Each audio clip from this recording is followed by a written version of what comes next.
So on our last episode of You Don't Know Wednesday, I told you that the summer of 2001, I got my GED. And during that summer, I had attended a summer youth camp in Athens, Texas. Spent 2 weeks there, chased a young lady who finally at the end of the summer camp, maybe the last 4 or 5 days, she began to respond to me. And I told you that I had a dream that very same summer on that campus where the youth program was held. And just to give you an idea, again, there was a pond. It was a man-made pond, pretty big man-made pond. There were walking trails, horses. There were things to do on this campus. And it represented nature. It gave you that experience of nature and being closer to God. I've always been a nature person. You see, I'm out here in my backyard recording this presentation. I love nature. And one evening I went to sleep while there on that campus. And I had a dream.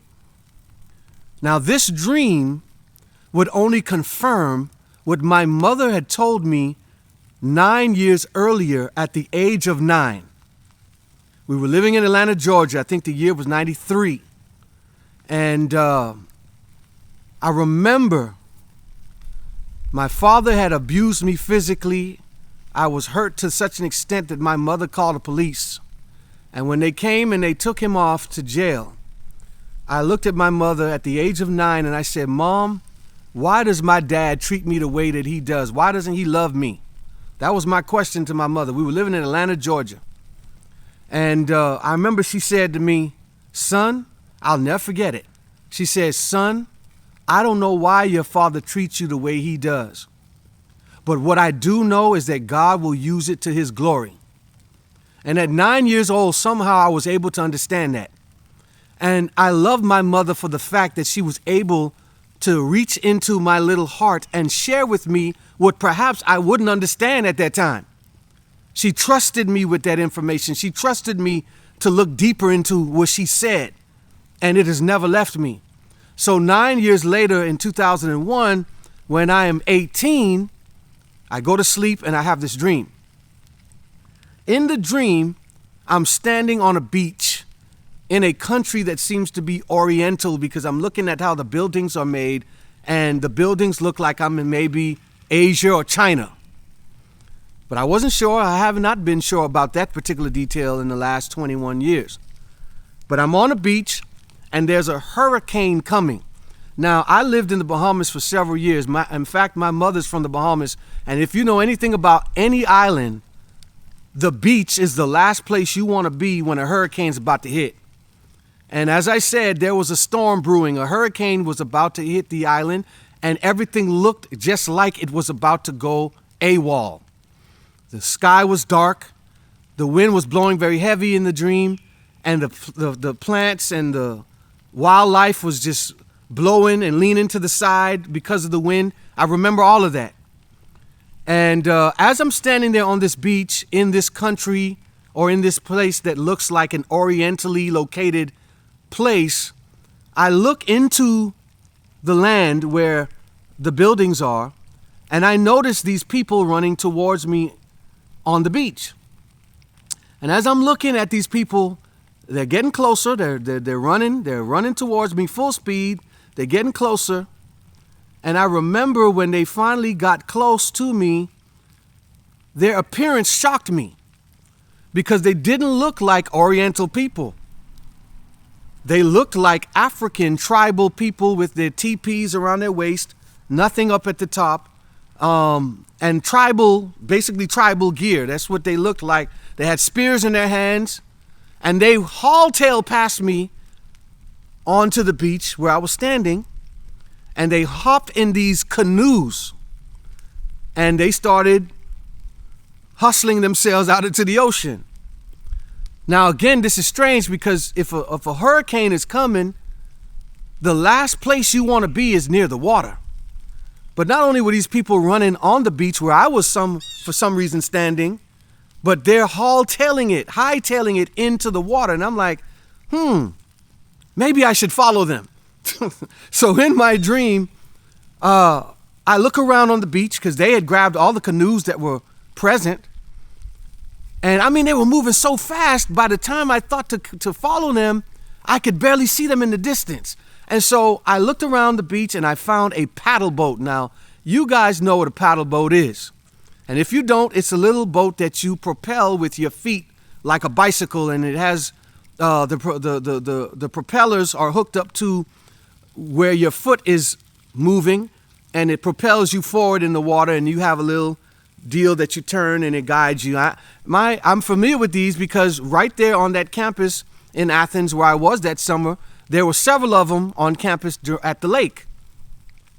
So I see one of these things in my dream, and I grab it, and as I'm pulling it towards the water so that I can hop in this thing and follow these people, I notice to my dismay that this machine is chained, not roped, but chained to the beach's surface where I cannot pull it successfully into the water. And I'm just like, oh man. I remember throwing my hands up in dismay, like, what am I going to do now? Because I was hell-bent on following these people. And at this point, they were out of view. I couldn't see them any longer. So right as I threw my hands up in dismay, I looked to my left, and to my left, which I didn't see before, was a double-wide trailer.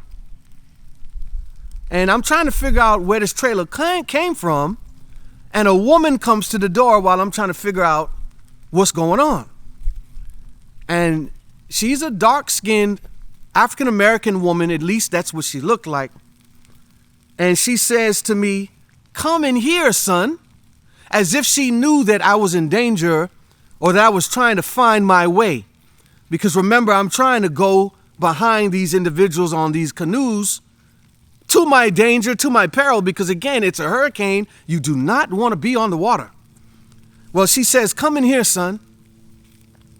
And I follow her into this double-wide trailer. Now, if you're not familiar with a double-wide trailer, they're not that big.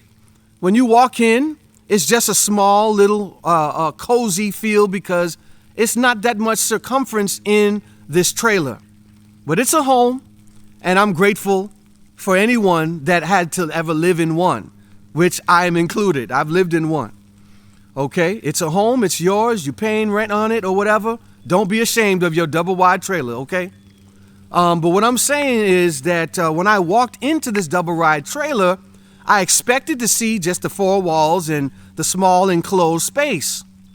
But when I followed this woman into this double-wide trailer, it immediately turned into the RCA Dome in Indianapolis. Now, if you don't know what that is, Peyton Manning, NFL, National Football League. Well, Peyton Manning played for the Indianapolis Colts for several years before he got hurt and he was traded to the Broncos, where he ended his career. Well, at the beginning of his career, I think he was drafted by the Colts in 1998. And he played in the RCA Dome for the first 12 years or so of his career. And it's interesting because at the beginning of the year 2001, the very year where I had this dream, there was a National Youth Conference in Indianapolis, and it was held in the RCA Dome where the Indianapolis Colts played football. Now, I say played because they now have a new stadium. I don't know if they broke down or tore down the old one, but I know that there's a new stadium now where the Colts play. But their old stadium is entitled the RCA Dome, and this was now the place that I was standing in the middle of in my dream. Now, it didn't make sense because I walked into a double-wide trailer.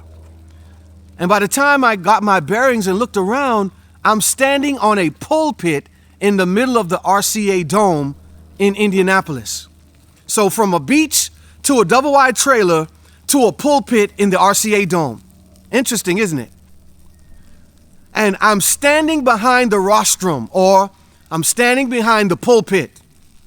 Actually, I was sitting behind the pulpit, and I looked beyond that pulpit at the crowd that was sitting in the middle of this stadium waiting for me to preach, because I was sitting directly behind the pulpit, which suggested that I was about to speak a message. And when I looked across the audience, across that football field, there were thousands of people. I mean, have you ever seen one of those Billy Graham crusades where he was in a stadium and you look across, the camera will pan across the audience and there's thousands of people? Well, it was just like that. But before I could get up to preach, I woke up. I remember saying to myself, wow, what a dream. I wonder what this means. And just my luck, the president of the Southwest Region Conference at that time was on campus. And so I decided that morning I was going to go look for him and I was going to tell him my dream and that I was going to get some type of interpretation as to what it meant, because I just knew it was from God. Tune in next week for another episode of You Don't Know Wednesday.